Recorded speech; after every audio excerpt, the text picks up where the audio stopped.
বিগত কয়েকদিনের ঘটনা আমাদেরকে নতুন করে আবারও মানে একটা আশঙ্কায় ফেলে দিয়েছে।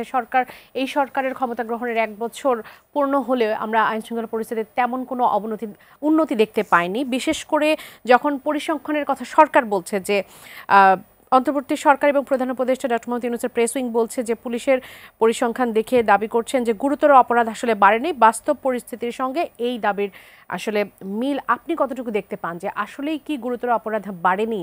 আসলেই কি দেশে তেমন কোনো আমরা যেসব অবিচার দেখতে পাচ্ছি, মব দেখতে পাচ্ছি, এগুলো কি বাড়েনি? আপনার কাছে কি মনে হয় আইনশৃঙ্খলা কেমন আছে? মানে গণপিটুনির যে ঘটনা বা মব সন্ত্রাস যেটি আমরা বলি না কেন, এটা সবসময় ছিল, কিন্তু এই মাত্রায়, আজকে যে মাত্রায়, এই মাত্রায় ছিল কিনা এটা নিয়ে আমার একটা প্রশ্ন।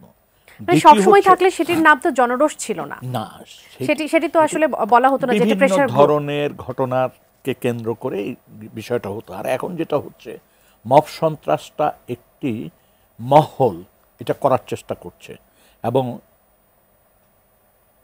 একজন নাগরিক হিসাবে আমি ভীত সন্ত্রস্ত যে এখন যেই মনস্তাত্ত্বিক জায়গার থেকে বা যেই অবস্থান থেকে একটা ছোট্ট গ্রুপ দেশের ভিতরে এক ধরনের নৈরাজ্যকর অবস্থা তৈরি করতে চাচ্ছে এবং সেই নৈরাজ্যকর অবস্থা থেকে রাজনৈতিক ফায়দা লুটতে চাচ্ছে। এটি হচ্ছে বিভিন্ন নামে তারা বলছে, কেউ নূতন বন্দোবস্ত, কেউ এইটা সেটা।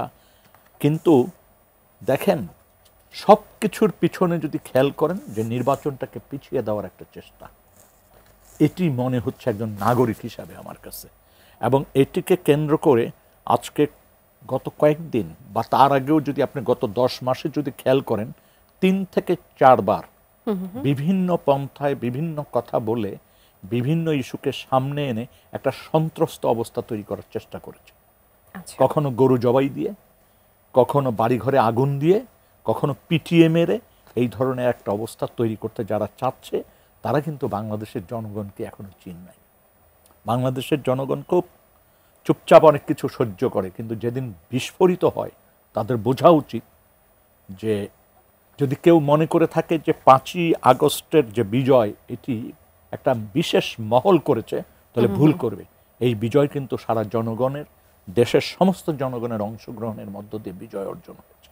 এবং মানুষ গত 16-17 বছর যেভাবে নিষ্পেষিত হয়েছে, মানুষ বিভিন্ন সময়ে প্রতিবাদ করার চেষ্টা করেছে, গুমের শিকার হয়েছে, খুনের শিকার হয়েছে, কারাগার মানে জেল ভর্তি হয়ে গেছে, হাজার হাজার মামলা দেওয়া হয়েছে, নামে বেনামে, মৃত ব্যক্তি, জীবিত ব্যক্তি সব। এইটা পরিস্থিতি তৈরি করেছিল। সেই পরিস্থিতিতে জনগণ একটা সুযোগ পেয়ে গণ অভ্যুত্থানের সূচনা করেছে, এবং সেই গণ অভ্যুত্থানের পরবর্তীতে আমরা দেখলাম কেকের পিস কেটে যেমন আমরা টানাটানি করি না, এইটার বিজয়টাকে ঠিক সেইভাবে টানাটানি করার চেষ্টা হচ্ছে।